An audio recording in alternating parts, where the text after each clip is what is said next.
Listo. Listo. En 2 minutos empezamos. Está ingresando la gente. En 2 minutos ya iniciamos. ¿Cómo cuánta gente se mete? Pues estuvimos con Elena Chávez y entraron alrededor de 500 personas.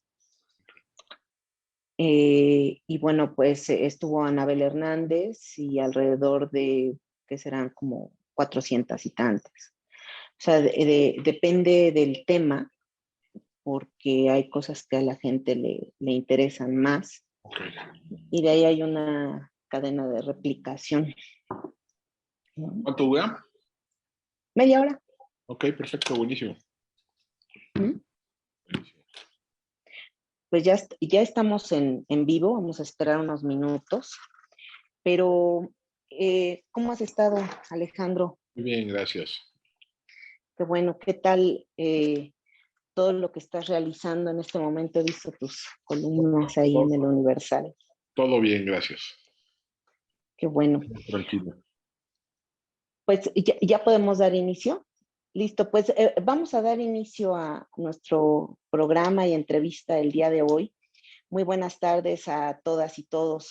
Vamos a presentar, hoy tenemos una tarde en la que nos va a hacer reflexionar, en la que vamos a pensar acerca de las decisiones que hemos tomado cada vez que vamos a una elección y en las decisiones que se toman posterior a esa elección quienes hoy nos gobiernan o nos representan. Hoy está con nosotros Alejandro Hop. Bienvenido, Alejandro. Gracias. Él es analista independiente de seguridad, socio consultor de GEA, Grupo de Economistas y Asociados entre 2016 y 2020.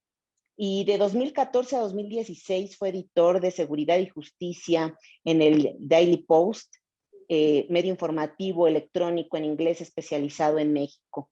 Entre 2011 y 2014 fue director de Proyectos y Seguridad en el Instituto Mexicano para la Competitividad.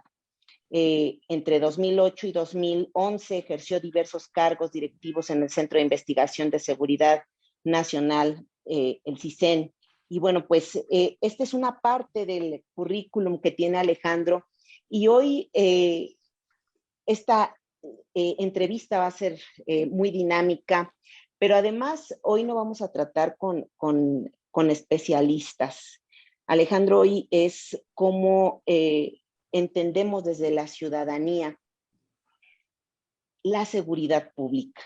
¿Cómo se encuentra en este momento? Quiero decirte que platicando con distintas personas, pues nos dicen que no hay una percepción de seguridad. Hoy, iniciando este 2022, la gente no se siente segura en el país y se han dado diferentes incidentes a lo largo y ancho del país que han sido violentos y que no abonan a esa percepción de seguridad. Y por otra parte está lo que se decide y se ha decidido en las cámaras y la política pública que todos los días se pone en práctica.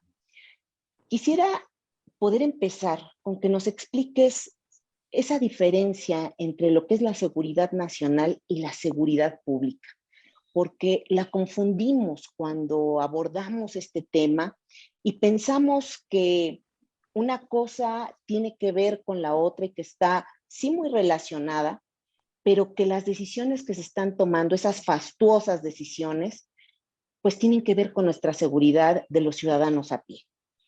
Mira, la seguridad nacional, bueno, primero que nada, muchas gracias por la invitación, muchas gracias a todo el público que se ha unido a esta conversación.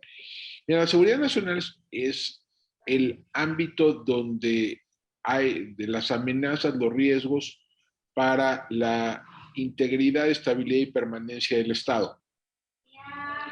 Cosas como amenazas externas, cosas como terrorismo, cosas como degradación ambiental a gran escala, pandemias, es decir, aquello que pone en riesgo la operación misma de la sociedad, ¿no? Y del Estado y sus instituciones. Por una parte, ahora la seguridad pública es algo más cotidiano, es aquello que atenta, son las amenazas, los riesgos para la libertad para la libertad, integridad y patrimonio de los ciudadanos individuales, ¿no? Digo, pues son dos ámbitos, es importante, estamos hablando aquí de dos ámbitos. ¿Qué hay ahí? Pues aquí es el delito común. Una parte de la delincuencia organizada cae en ese rubro. Entonces, estamos hablando de dos niveles de amenaza distintos. No es que uno sea más importante de otro, sino que simplemente atañen a aspectos distintos de nuestra convivencia cotidiana. Y sí hay, en efecto, hay confusión, incluso hay confusión en la propia ley, ¿no? La Ley de Seguridad Nacional aprobada, si no recuerdo, en 2005, tiene una definición muy amplia del concepto. La seguridad nacional involucra decenas de posibles amenazas, entre ellas, por ejemplo, delincuencia organizada. Y esto lleva a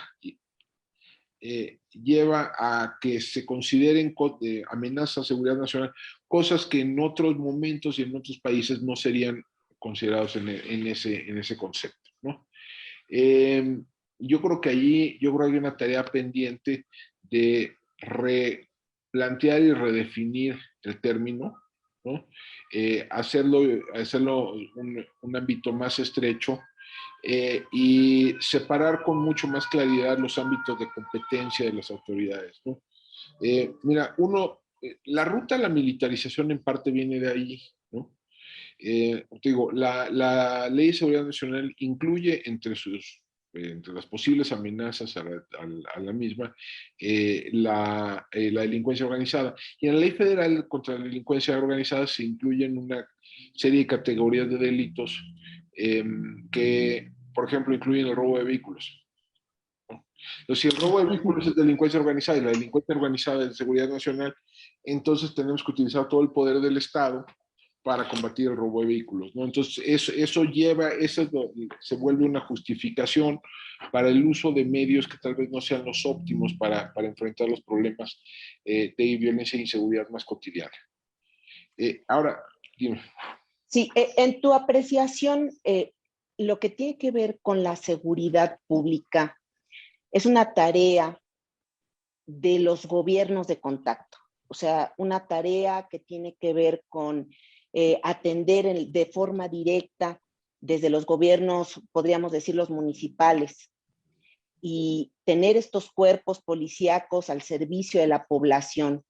Y hoy esta percepción que yo te comento, que se ve afectada, el responsable son los presidentes municipales, que no han tenido pues estos elementos para hacer llegar la seguridad hasta las calles. Pero esta parte tiene un origen. Y yo quisiera que pudieras decirnos cuál es el origen, porque a la hora que revisamos el presupuesto de egresos de la Federación 2022, pues vemos una merma en algo que es el Fortaseg y que empiezan a ocupar otra serie de recursos económicos como es el Fortamun, que está dedicado desde las presidencias municipales con otro fin, y lo empiezan a utilizar para mejorar esa percepción de seguridad, para invertirlo en patrullas, para invertirlo en este personal. Quisiera que nos pudieras ampliar en esto, porque esta percepción tiene un origen y el origen es político, eminentemente. Mira, a ver, yo creo que sí, en efecto, la seguridad se construye de abajo hacia arriba, ¿no? Calle por calle, colonia por colonia, municipio por municipio. Y el primer punto de contacto, ¿no? De la primera ventanilla del Estado, muchas veces para los ciudadanos, es el policía de la calle, ¿no? El policía municipal. La Ciudad de México es el policía de la ciudad, es una policía estatal, ¿no? Pero obviamente ese es el primer punto de contacto. Yo creo que tenemos un problema muy de fondo en la distribución de competencias desde el marco constitucional, ¿no? El artículo 21 de la Constitución señala que la seguridad pública es una función concurrente de federación, estados y municipios. Eso, déjame poner, dicho de otra manera, le toca a todos, pero el problema es cuando la responsabilidad de todos acaba siendo la responsabilidad de nadie. Y hay un incentivo a trasladar la responsabilidad a terceros. Y eso, digamos, tiene varias consecuencias, ¿no? Una es eminentemente política. Déjame ponerlo así. Una persona, por ejemplo, en el Estado de México, una persona es asaltada en un microbús en una carretera federal en un municipio gobernado, panista, en un estado gobernado por el PRI, ¿no? Entonces, bueno, esa persona está asustada, molesta por haber sido víctima de un delito. Quiere manifestar su descontento en la siguiente elección debido a ese no. ¿Por quién vota? ¿Cómo castiga? ¿No? ¿De quién era la responsabilidad? Del gobierno federal, pues era una carretera federal, del gobierno estatal, era un estado, o del gobierno municipal del municipio donde ocurrió. Pues no está claro. Yo creo que para el ciudadano a pie muchas veces no está claro a quién le toca la responsabilidad.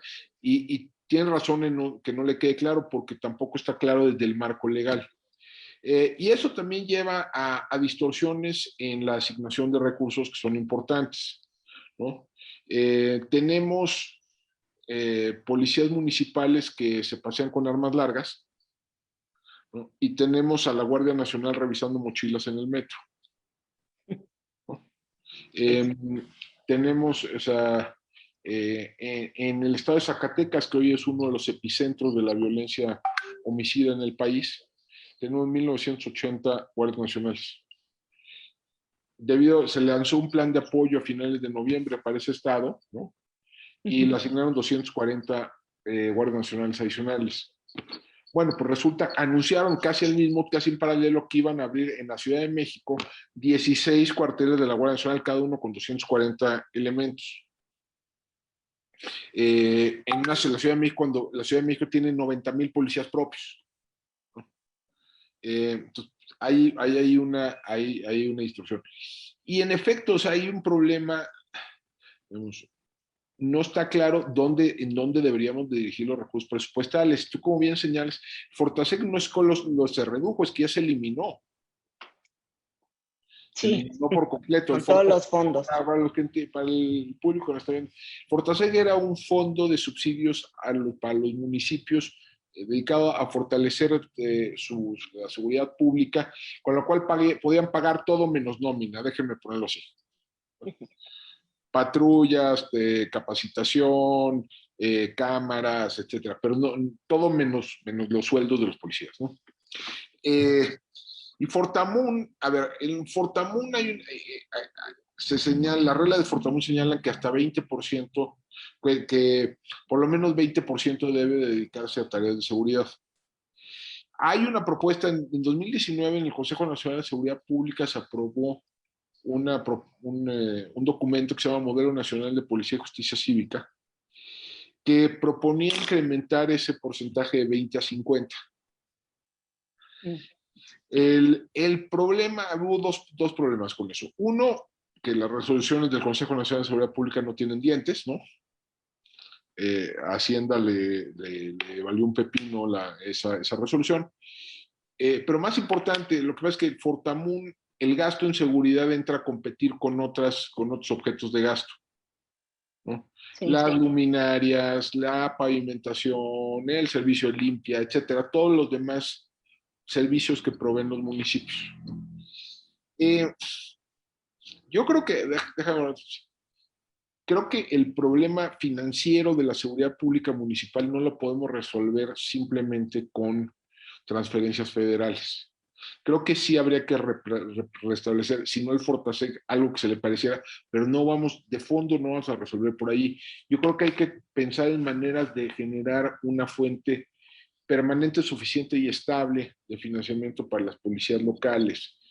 Y ahí, pues yo creo que de fondo significa dedicar una porción del predial a esa tarea. En otros países, en otros países los impuestos a la propiedad inmobiliaria, una parte está etiquetada directamente para las policías locales, ¿no? Y eso viene en la boleta, viene en tu boleta predial, ahí viene el porcentaje que se fue a las policías. En México tiene sus dificultades eso, porque no, en principio no se pueden etiquetar de impuestos, ¿no? Pero yo creo que no podemos resolver el problema de los servicios públicos en general, incluyendo el problema de las policías, si no resolvemos el problema del predial y el problema de las finanzas públicas municipales, que es un tema más grandote, ¿no? Eh, no vamos simplemente restableciendo el Fortasega a su punto más alto, que creo que fueron 5,000 millones de pesos, no nos acaba de Sí, resolver el problema. Y además es importante señalar una cosa, Fortaseg solo iba a 300 municipios. así es, que hoy están en el olvido y padeciendo. Y muchos, sí, o sea, sí, varios de esos municipios están pasando aceite, ¿no? Porque con eso financiaban pues, las adquisiciones de equipo, los uniformes, las botas, etc. Eh, y pues ahora pues, ya no tienen eso. Anunció el gobierno federal hace algunas semanas que iban a establecer un fondo de 2,600 millones para policías municipales, pero de nuevo, pero de nuevo, con muchas de las cosas que se hacen en esta administración, sin reglas de operación, sin transparencia en la fórmula para la distribución de los recursos, sin claridad sobre cómo se iban a asignar esos fondos adicionales, ¿no? Entonces, pues, no acaba de resolver el problema, ¿no? Pero te digo, de fondo yo creo que sí tenemos que pensar en cómo fortalecemos finanzas públicas municipales y de la mano de eso fortalecemos a los policías. Ahora, también yo creo, digamos, ahí hay otra discusión que es de fondo, ¿no? Eh, los esfuerzos de reforma policial que ha habido en varios municipios del país, algunos muy alentadores, ¿no? Pienso, por ejemplo, el caso de Ciudad Neza, Sí, el una caso buena experiencia. que ha sido una muy buena experiencia. Digo, la comparación, por ejemplo, con Ecatepec, que es de noche a la mañana, ¿no? En Morelia, en Colima, en Chihuahua, en Escobedo, Nuevo León, etcétera, etcétera, etcétera. Hay varios casos donde llega un alcalde con ganas o una alcaldesa con ganas de entrarle al asunto, se jalan algún secretario de seguridad que sea, digamos, con ímpetus reformistas, intenta transformar la policía, acaba el trienio y va para atrás. Va No para hay atrás. continuidad. Ese es un segundo problema. ¿Cómo le damos continuidad a estos esfuerzos de transformación? Que sí los hay, digamos, déjame ponerte, lo alentador de esto es que sí hay ejemplos allá afuera donde las cosas se pueden hacer de manera distinta, ¿no? Y donde los cambios se pueden ver en plazos relativamente cortos. Pero el problema es cómo le damos continuidad a eso, ¿no? Hay varias ideas flotando en el ambiente. Eh, una es que, por ejemplo, pudiéramos convertir a las policías, sobre todo las policías municipales, en vez de que estuvieran colgadas de las secretarías de seguridad pública municipal, que fueran algún tipo de órgano administrativo desconcentrado municipal, a la manera, o descentralizado incluso, a la manera de los organismos de agua. Sí, Eh, entonces, donde fueran órganos técnicos, ¿no? Órganos técnicos que tuvieran cierta continuidad en el tiempo y que no dependieran del calendario electoral. Otra posibilidad que también se podría ensayar es separar con mucho más claridad el problema, la parte operativa de las policías, ¿no? O sea, en qué esquina se paran, ¿no? En qué esquina, dónde hacen un operativo, a quién detienen, etcétera, de la parte más administrativa, ¿no? Eh, la parte operativa creo que tiene que haber un fuerte control local, tiene que haber una fuerte presencia local, tiene que haber una fuerte comunicación con las comunidades que sirven. Pero algunas de las funciones administrativas tal vez sí se pudieran centralizar. Pienso, por ejemplo, en el reclutamiento, en la formación, en vez de que cada policía tenga su instituto de formación policial o tenga su academia, pues tener academias regionales, ¿no? O academias nacionales. Eh, por ejemplo, en México hay más o menos 1,800 corporaciones policiales en todo el país. De ese Sí. total, como 80% tiene 20 elementos o menos. Mm. Entonces, en ese tipo de corporaciones es imposible tener una carrera policial. La estructura Claro. no da la estructura, ¿no? O sea, para que haya ascensos, para que haya promoción, para que haya, digamos, todo lo que se requiere para tener una carrera, para darle un proyecto de vida a los policías. Eh, pero si pudiera haber una suerte de Servicio Nacional de Policía, donde todos los policías, de nuevo, manteniendo el control operativo local, pero los policías pudieran tener ahí sí una trayectoria de carrera, pudieran tener un buen policía de la Ciudad de México, puede irse a Tijuana o puede irse a Veracruz y ir ascendiendo en escalafón, se pudiera tener un solo escalafón, o sea, un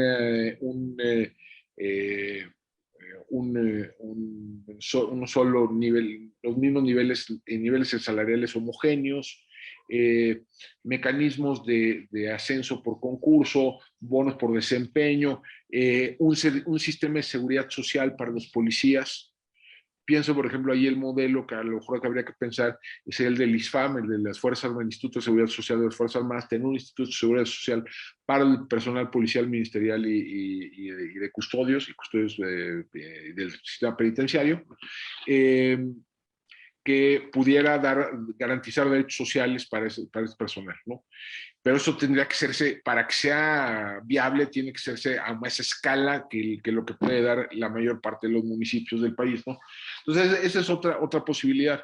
Digo, incluso, déjame, yo creo que, por ejemplo, la reelección de Alcaldes. alcaldes ha ayudado un poco a garantizar un poco la continuidad de ciertos procesos, Eso ¿no? pasó en esa, no tanto con la Exacto. reelección, sino Sí, con no, un se proyecto que quedó se un solo instaló. proyecto, un gran secretario de Seguridad Pública, Jorge Amador, Sí, eh, claro. Jorge Amador, que llegó allí, si me recuerdo, con Jorge Cepeda, cuando era alcalde. Eh, Con Héctor Bautista con Néstor inicia Bautista, exacto, es el correcto. Y periodo, luego, ¿no? pero Ujú. Jorge Amador se ha quedado 3 o 4, y ya no sé si 3 o 4 periodos, ¿no? Entonces le han dado continuidad al proyecto, ¿no? Claro. Y los resultados se notan, ¿no? O sea, hay que pensar, en Nueva York son los dos pilares. Para tener mejores policías tenemos que pensar, uno, cómo resolvemos el problema financiero; dos, cómo resolvemos el problema de la sustentabilidad política de largo plazo, ¿no? Y tercero, cómo eh, definimos de manera más precisa las funciones, ¿no? Las funciones de las policías. Eh, y bueno, ahí yo creo que ahí hay potencial para que tengamos una reflexión colectiva, para Claro. que pudiera mejorar. Y, también yo creo que otro tema bien importante, ¿no? Y eso que le importa yo creo mucho a la gente en la calle, ¿no?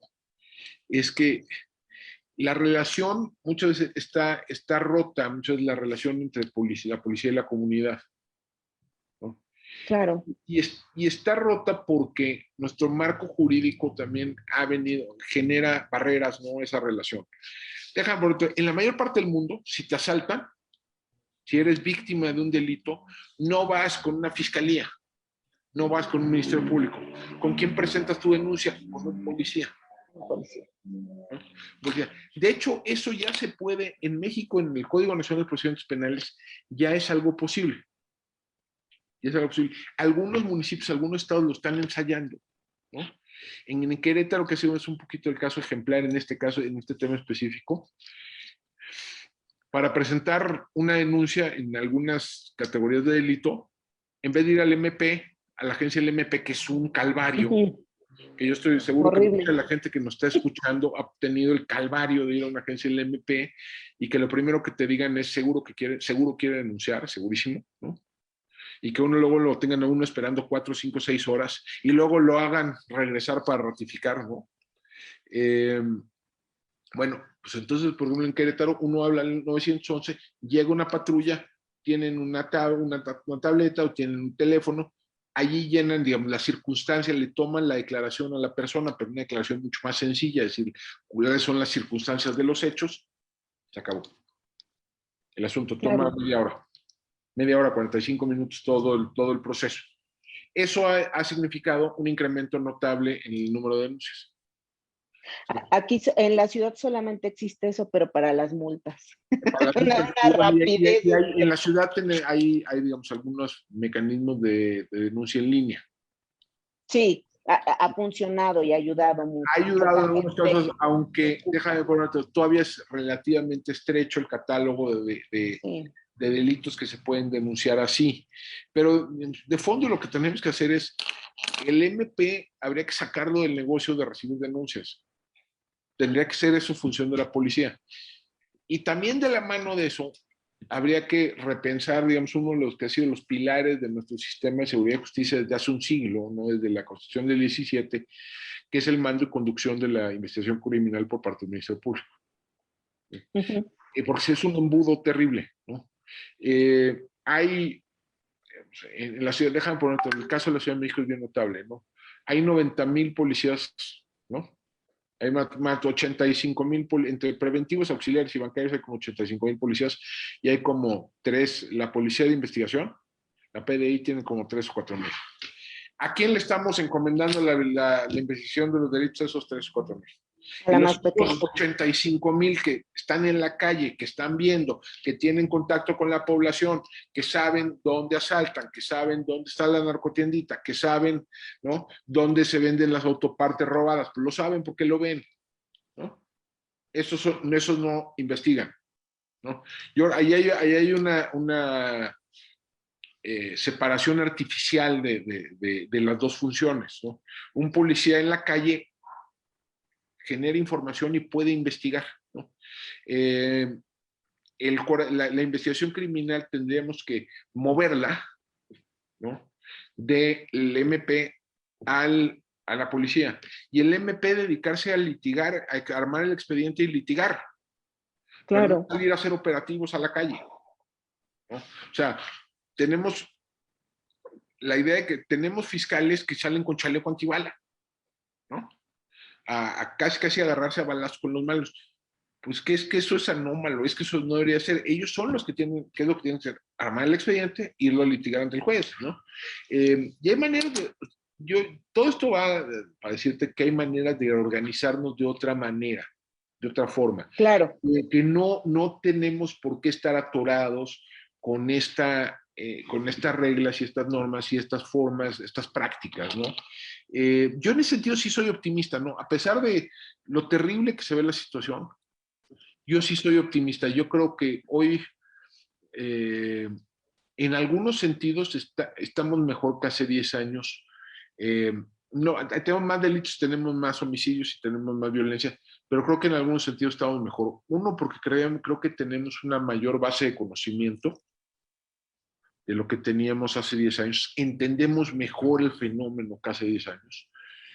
Tenemos una mayor densidad organizacional, ¿no? Hay más grupos, más organizaciones de sociedad civil, más organizaciones comunitarias dedicadas al tema. Por ejemplo, el trabajo que hacen las madres buscadoras, todas las organizaciones en materia de Sociedad desaparición, civil es absolutamente organizada. ejemplar, Sí. ¿no? Es absolutamente ejemplar y han visibilizado y han sido responsables de visibilizar el fenómeno, el drama de la desaparición forzada en México, ¿no? Como nadie más. Tenemos muchos de esos grupos, ¿no? Tenemos organizaciones de vecinos, organizaciones, ¿no?, de colonos, allí hay un gran capital social que no había hace 15 años, ¿no? Déjame ponerlo así. Tercer elemento, tenemos cada vez más personas hablando de manera informada del tema, ¿no?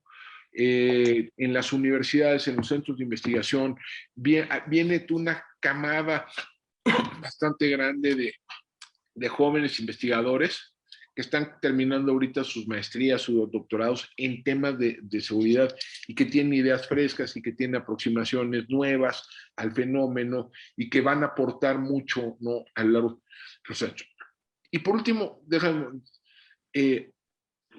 tenemos algunas instituciones que están produciendo mucho más información que hace 10 años. Yo ahí, por ejemplo, destaco el ejemplo del INEGI, ¿no? El INEGI ha hecho un esfuerzo realmente notable de ir generando mejores indicadores para medir el fenómeno, ¿no? Entonces, yo creo que tenemos una mejor base y además, si le añades que por primera vez, ahora sí tenemos, déjame, casos de éxito mexicanos. Hace 15 años, ¿no? Cuando se empezaba a hablar más y más de los temas de seguridad, bueno, ¿cómo resolvemos? Toda la gente voltea, no, es que miren, en Palermo, así hicieron tal cosa, y en Medellín, y en Nueva York. Lejano. Sí. Ahora podemos ir Nesa, ¿no?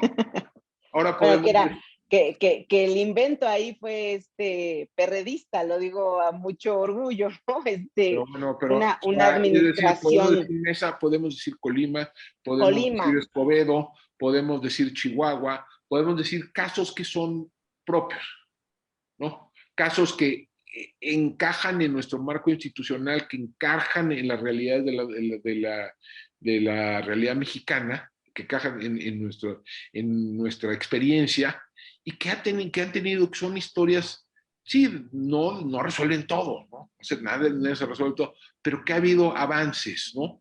Eso a mí sí me da optimismo, ¿no? O sea, yo creo que sí hay bases para pensar que podemos tener una sociedad más pacífica y más segura en una generación. O sea, no me parece descabellado. Dentro de esta percepción de la seguridad, las opciones que tú ya has dado, Sí. porque hay que hacer más perfectible esta parte de cómo utilizar no solo los recursos económicos, sino la fuerza del Estado para poder dar mayor seguridad. ¿Qué consideras acerca de la creación de la Guardia Nacional? Desde mi punto de vista, creo que es un retroceso, fue echar a la basura una corporación completa, experiencia, dinero, pero también creo que no está capacitada la Guardia Nacional. Pero no sé si estoy en lo Creo que correcto, hay un tú eres el problema experto. previo, creo que hay un problema todavía, digamos, más estructural. La Guardia Nacional es una idea en busca de misión, ¿no? Es decir, primero la decidieron crear y luego quisieron averiguar para qué sirve, ¿no? Y entonces le dieron por la ley 40 y tantas facultades, ¿no? Y además le han dado quién sabe cuántas misiones adicionales. Deja prender la luz, porque si no, ya no veo. Sí, sí, sí. El, la Guardia Nacional, o sea, la Guardia Nacional hace de todo en todas partes y el resultado es que no alcanza para nada en ningún lado, ¿no? La Guardia Nacional, además de sus funciones de seguridad pública, reparte fertilizantes, reparte vacunas, ¿cómo se llama? Decomisa fauna y de tráfico de fauna y flora. En el último, le enviaron un reporte al Senado, como manda la ley, ¿no? Le enviaron un reporte. El reporte es de carcajada loca, ¿no? Déjame ponerlo así. Detallan todas sus, por ejemplo, detallan todas sus decomisos de fauna y flora exótica, ¿no? Detallan que, por ejemplo, decomisaron en el 2021, y esto lo juro que, no, que está, así viene impreso en el 320 cucarachas y 70 grillos. Ay, no. Entonces, es una, pero ¿qué es lo que también detalla? Es decir, que en la función que uno presenta, supondría esencial, que es pues, combatir el delito, pues hacen mucho menos de lo que uno quisiera, ¿no? Tienen 8, o sea, según ellos tienen un poco más de 100,000 elementos, de los cuales solo 23,000 pertenecen a la corporación, todos los demás son prestados de Sedena y Senar. ¿No? Prestados en el sentido que siguen cobrando sueldo y plaza en las Fuerzas Armadas. Según el propio reporte de ellos, o sea, no cito la fuente de la propia Guardia Nacional, realizaron 8,000 y tantas detenciones en 2021.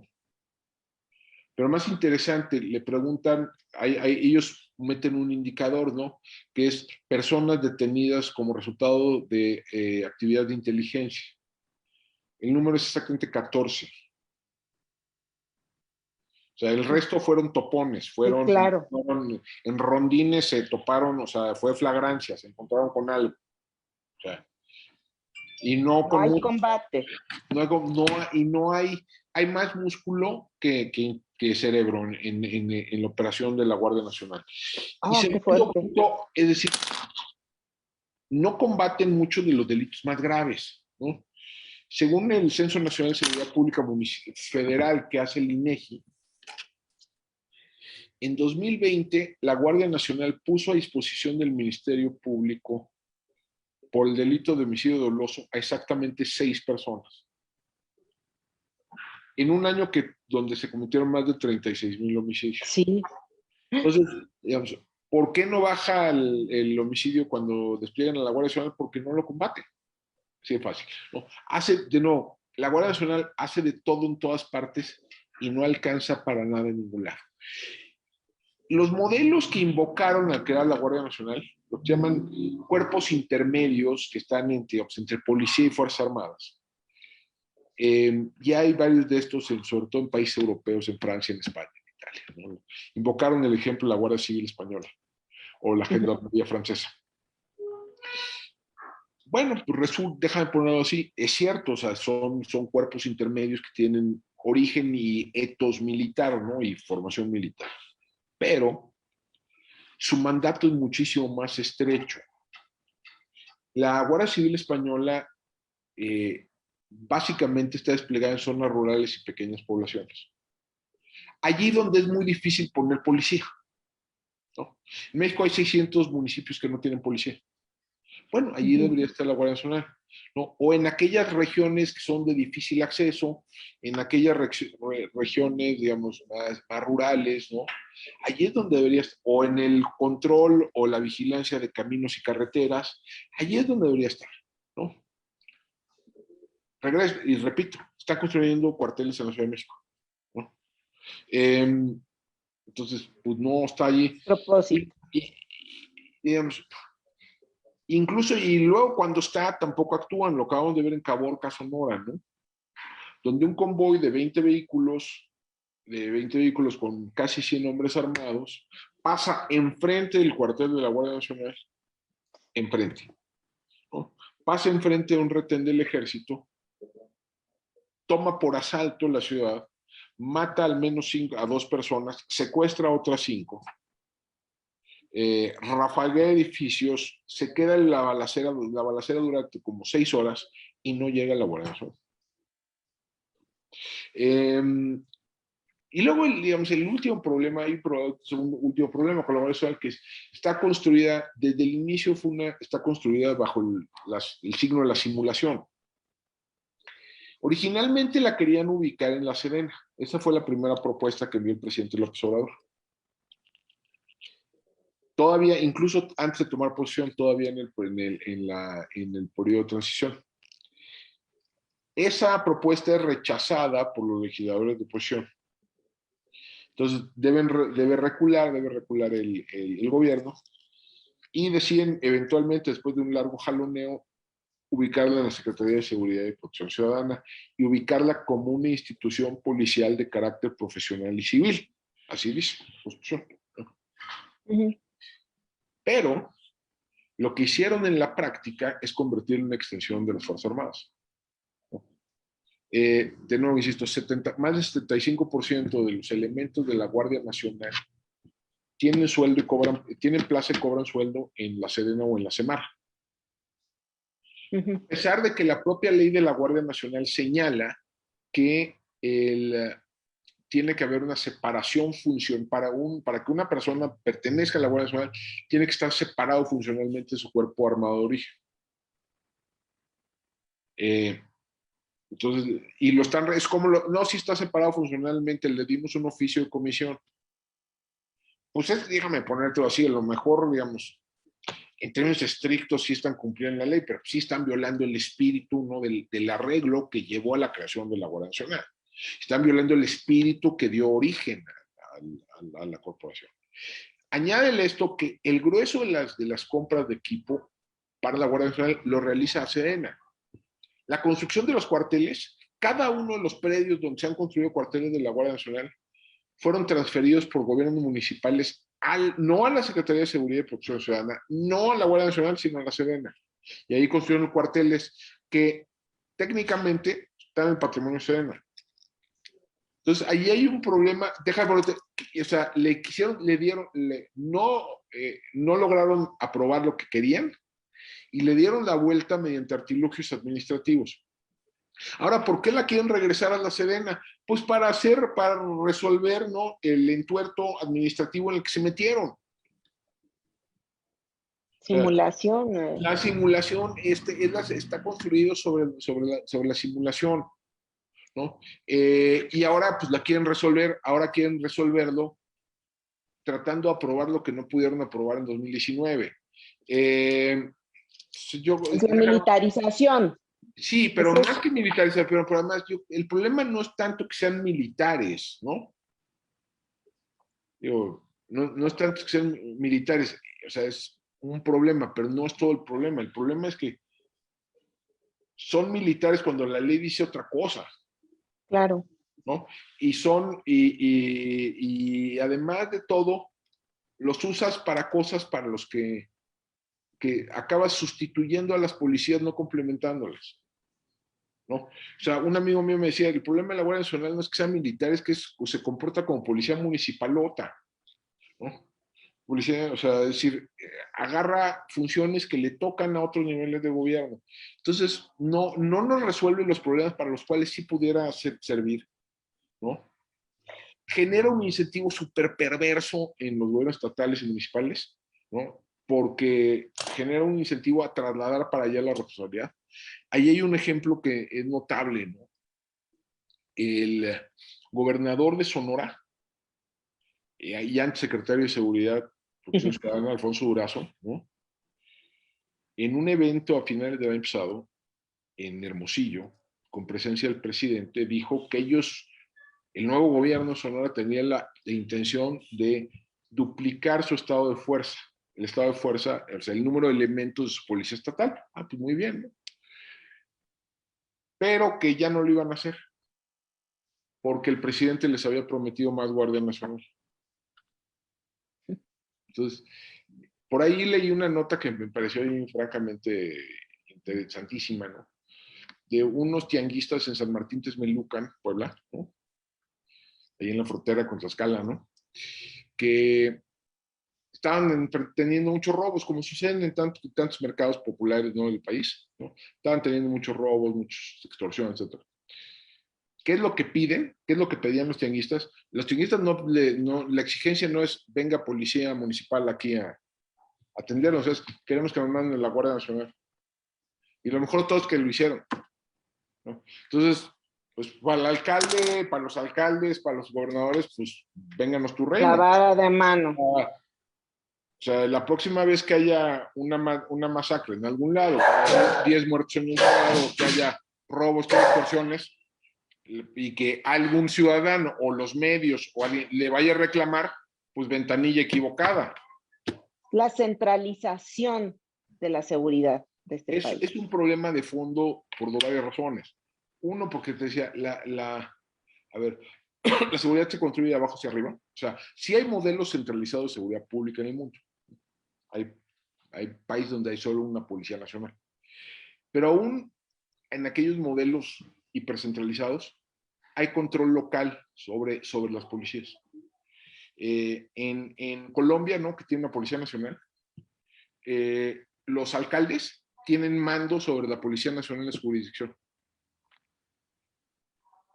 En Francia, los prefectos, que son los equivalentes a los presidentes, tienen facultades para ordenarle a la Gendarmería o a la Policía Nacional que hagan tal o cual cosa en su jurisdicción. ¿Por qué? Porque necesitas, porque la policía hace muchas cosas, ¿no? La policía no solo persigue criminales, la policía no solo hace cumplir la ley, la policía también tiene, por ejemplo, funciones de mantenimiento del orden público y es una prestadora de servicios. Es una gran prestadora de servicios, ¿no? Desde ayudar a viejitas a cruzar la calle, ¿no?, hasta orientar turistas hasta atender problemas de violencia doméstica, hasta irle a decir al vecino que está haciendo mucho ruido, ¿no? O sea, provee una serie de servicios que para proveerlos de manera eficaz tiene que tener contacto con la comunidad, tiene que tener cercanía, tiene que estar ahí en la calle, ¿no? Eso no se puede microadministrar desde Palacio Nacional o desde una oficina en la Ciudad de México. Eso se construye en las colonias, en los barrios, en las calles, y muchas veces no hay los mismos retos en diferentes lugares, ¿no?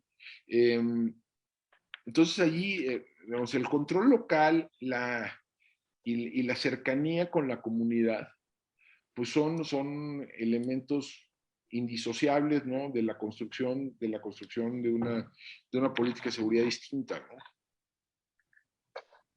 Pues es extensísimo el tema de seguridad, es algo que nos preocupa todos los días. Yo podría pasármela aquí mucho tiempo platicando contigo, Alejandro, pero la gente está preguntando algunas cosas y hacen estas preguntas que les importan. Dicen, ¿han funcionado los abrazos y no balazos? ¿Qué opinas de la relación del presidente con el cártel de Sinaloa? Estas son las dos preguntas más recurrentes que está mencionando la gente. Déjame, uno, yo no sé dónde están los abrazos, déjame. Los balazos sí los veo, los abrazos no. Este gobierno ha sido en muchos sentidos muy punitivo, ¿no? Por ejemplo, la población penitenciaria ha crecido, que venía cayendo en el sexenio anterior, ha crecido enormemente. La prisión preventiva, ¿no? Debido a que el catálogo de delitos que generan prisión preventiva oficiosa, o sea, será automática, se ha triplicado, ¿no? O sea, este es un gobierno que manda muchísima gente y sobre todo muchísima gente de escasos recursos a la cárcel. Sí, no la delincuencia organizada. No, o sea, la gente pobre. Los que van, o sea, quienes, o sea, quien en la cárcel es básicamente ahí, primero los pobres, pero a la cárcel. Ese es un, ¿no? Allí hay un elemento bastante punitivo. Entonces, ninguna administración previa, ni la de Calderón, ni la de Peña Nieto, ni ninguna, había utilizado de manera tan intensiva las Fuerzas Armadas en tareas de seguridad pública, ¿no? Ninguno había puesto tantas botas en el terreno. Y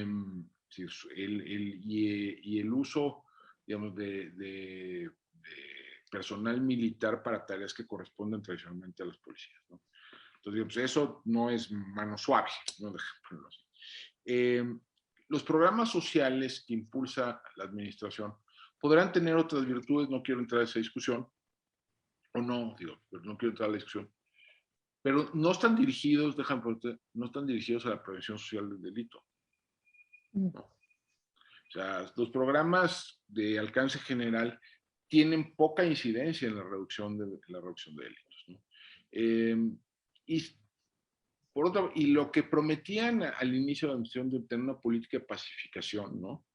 Incluso hablaron de impulsar medidas de justicia transicional. Se quedaron en el papel, ¿no? Se quedaron en el papel, nunca avanzaron. La ley de amnistía que impulsaron benefició literalmente a un par de decenas de personas, ¿no? La comisión, para la verdad, en el caso de Ayotzinapa, pues los resultados, a casi 4 años de su formación, pues los resultados son más bien limitados, ¿no? O sea, no hubo ningún tipo de imaginación jurídica o de imaginación política en ese tema, ¿no? Es cierto que en algunos casos, ¿no?, ha habido presencia de las autoridades y de autoridades federales y no han actuado, ¿no?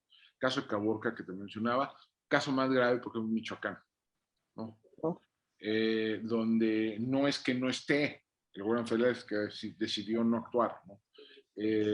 Muy recientemente, o sea, tenías caminos que tenías retenes de un grupo de un lado, retenes de un grupo del otro lado y el retén oficial en medio, ¿no? Y nadie, y como se hacían los oxisos, ¿no? No gestionaban el conflicto en vez de detenerlo, en muchos sentidos. Si bien eso es cierto, yo creo que eso no obvia para decir que ha habido una política también altamente punitiva, ¿no? Donde se han aumentado penas, etc. Hay un uso bastante agresivo del derecho penal para muchas cosas, ¿no? Que no se dio en el pasado. Ahora, sobre el cártel de Sinaloa, mira, yo no me gusta especular sobre temas que no tengo evidencia sistemática, no evidencia dura. Yo creo que, nunca en ningún momento de la historia de este país, o sea, hubo la Pax Narca, ¿no? No eran arreglos formales en muchos casos, ¿no? Eran arreglos que se construían desde lo local, ¿no? Entre criminales específicos y funcionarios específicos, y nunca eran eran estos arreglos de paz y tolerancia. Hay complicidades con los grupos criminales a varios niveles de nuestra estructura gubernamental, por supuesto, ¿no? Municipal, estatal, federal, civiles, militares, hay complicidades, eso yo creo que no hay duda. Hay una preferencia sistemática por tal o cual grupo criminal, ahí sí no podría decir. Es cierto que en algunos casos Sinaloa en la elección del año pasado, ciertas personas, ¿no? Armadas, ¿no? Intervinieron en la elección. Secuestraron a operadores electorales de algunos partidos, ¿no? Y los soltaron 24 horas después pasada la elección. ¿Eso es señal de una complicidad de más altos vuelos? Pues no sé. Digo, no me gusta especular sobre ese tema. Pero yo creo que pues, más allá de la especulación sobre la relación con tal o cual grupo, pues tenemos que pensar en cómo podemos ir reduciendo esos niveles de corrupción y de complicidad que hay en nuestro aparato estatal, ¿no? Sí. Pues Alejandro, el tema es muy extenso.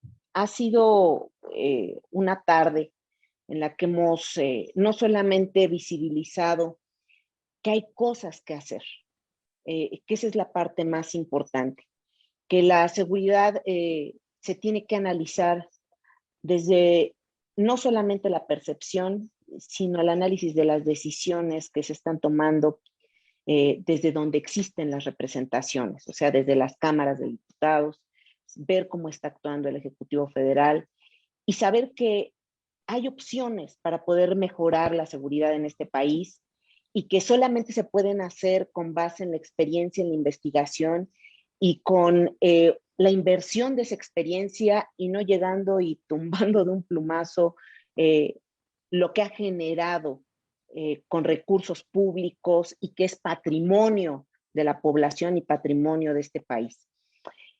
Podríamos seguirnos platicando, Alejandro, se nos ha terminado el tiempo, pero quiero invitarte porque para poder platicar en otro momento, porque este tema de la seguridad no se acaba, es el día a día de toda la población.